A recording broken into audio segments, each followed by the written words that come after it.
গতকাল পুলিশের গাড়িতে অগ্নিসংযোগ, আগুন ধরিয়ে দেওয়া হয় পুলিশের গাড়িতে।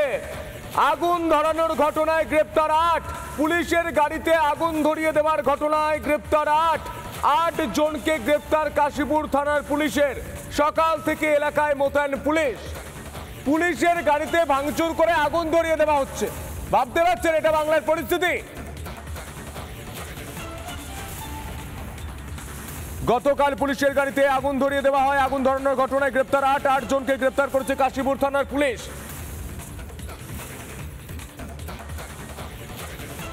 দেখতে পাচ্ছেন সেই মুহূর্তের ছবি।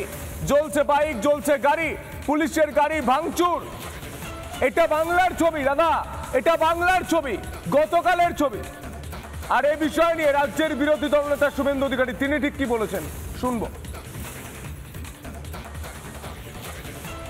বলুন সেন্ট্রাল ফোর্স চাইতে মুর্শিদাবাদে, মালদাতে বা অন্য জায়গায় হিন্দুরা আক্রান্ত হয়েছেন।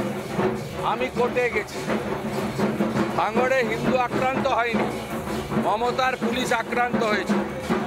তো মমতাকে চাইতে হবে সেন্ট্রাল ফোর্স। আপনি ফেল, আপনি ফেল,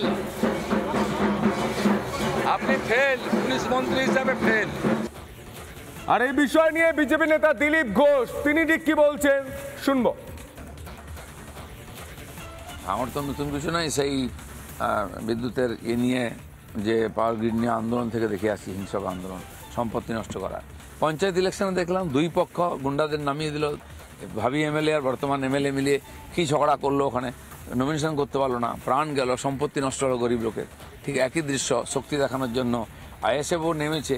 আর একইভাবে গাড়ি ভাঙা, ওখানে ভয়ের পরিবেশ তৈরি করা, বাসন্তী রোডকে 4 ঘন্টা আটকে রাখা, কার স্বার্থে হচ্ছে এগুলো? এটা কী ধরনের প্রতিবাদ?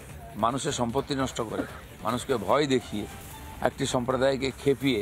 আর মমতা ব্যানার্জি দর্শকের ভূমিকা পালন করছেন। কেন কড়াকড়ি ভাবে নিচ্ছেন না? অন্যান্য রাজ্যে কেন ওয়াকফ নিয়ে আন্দোলন হচ্ছে না? তার মানে কি উনি করাচ্ছেন এগুলো? চড়ক উৎসবকে কেন্দ্র করে গতকালই উত্তপ্ত হয়ে উঠেছিল শিলিগুড়ির জ্যোতিনগর এলাকা।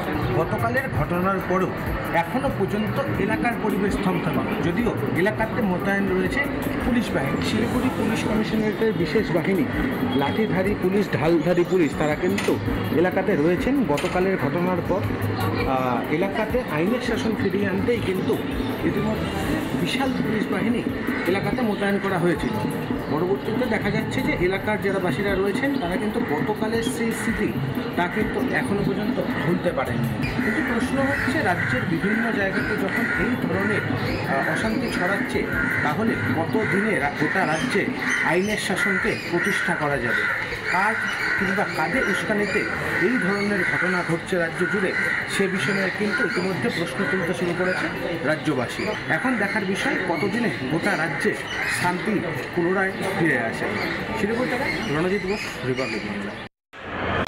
নানা ধরনের কন্টেন্ট দেখার জন্য লাইক করুন, শেয়ার করুন আমাদের ফেসবুক পেজ, সাবস্ক্রাইব করুন আমাদের ইউটিউব চ্যানেল।